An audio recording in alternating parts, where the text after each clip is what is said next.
নমো নমস্তে তুলসী পাপং হর হরিপ্রিয়ে তুলসী শ্রী মহালক্ষ্মী বিদ্যা বিদ্যা যশস্বিনী। হঠাৎ করে দেবী সরস্বতী মাতা লক্ষ্মীকে দিয়ে ফেললেন অভিশাপ। সেই অভিশাপের ফলেই নাকি হতে হয়েছিল তাকে এই মর্তে তুলসী দেবী। তবে মর্তলোকে এসে এই তুলসী দেবী ছিলেন একজন অসুরের স্ত্রী, অসুর শঙ্খচূড়। শঙ্খচূড় যখন যুদ্ধক্ষেত্রে শিবের সঙ্গে সংগ্রামরত অবস্থায় ছিলেন, তখন শঙ্খচূড়ের রূপ ধারণ করে স্বয়ং নারায়ণ তুলসী দেবীর কাছে উপস্থিত হন। তুলসী দেবী নারায়ণকে তার স্বামী শঙ্খচূড় ভেবে ভুল করেন ও ভগবান নারায়ণ কর্তৃক তার সতীত্ব নষ্ট হয়। অন্যদিকে স্ত্রী তুলসীর সতীত্ব নষ্ট হওয়ায় শিবের হাতে শঙ্খচূড় নিহত হন।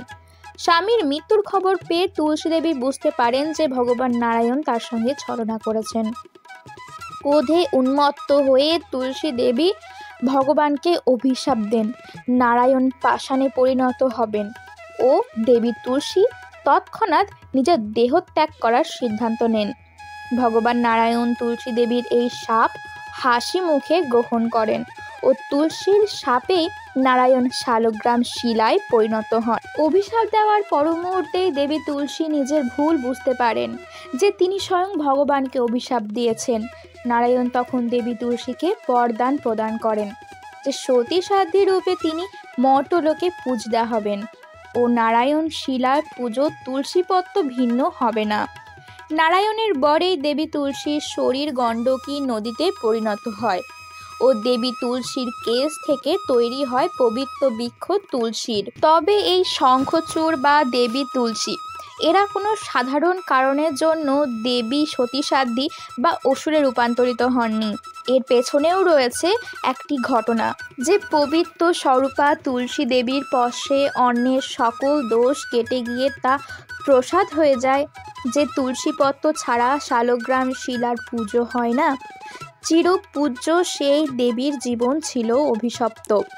হ্যাঁ, গোলক বৃন্দাবনে দেবী তুলসীকে কৃষ্ণের সাথে ক্রীড়ারত অবস্থায় দেখে রাধারানী অত্যন্ত ক্ষুব্ধ হয়ে যান এবং তিনি দেবী তুলসীকে মর্তে মানবী রূপে জন্মগ্রহণ করার অভিশাপ দেন।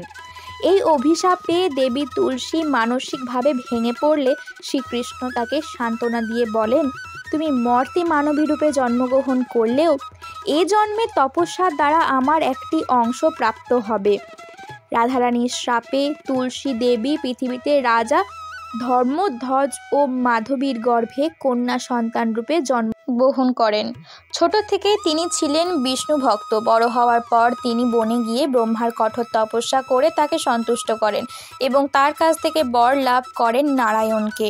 ব্রহ্মা দেবী তুলসীকে বর প্রদান করে তাকে বলেন, কৃষ্ণেরই এক অংশ সুদামার স্ত্রী হবে ও পরবর্তীতে তুমি স্বয়ং কৃষ্ণকে লাভ করবে। অন্যদিকে শ্রীকৃষ্ণের এক অংশ সুদামাও দেবী তুলসীর মতোই রাধিকার শাপে একটি দানব গৃহে শঙ্খচূড় নামে জন্মগ্রহণ করেন।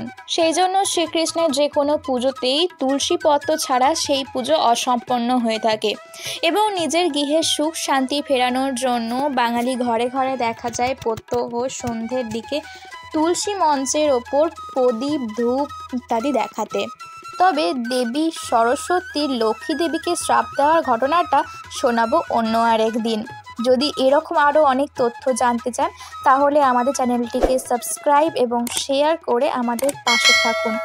রাধে রাধে।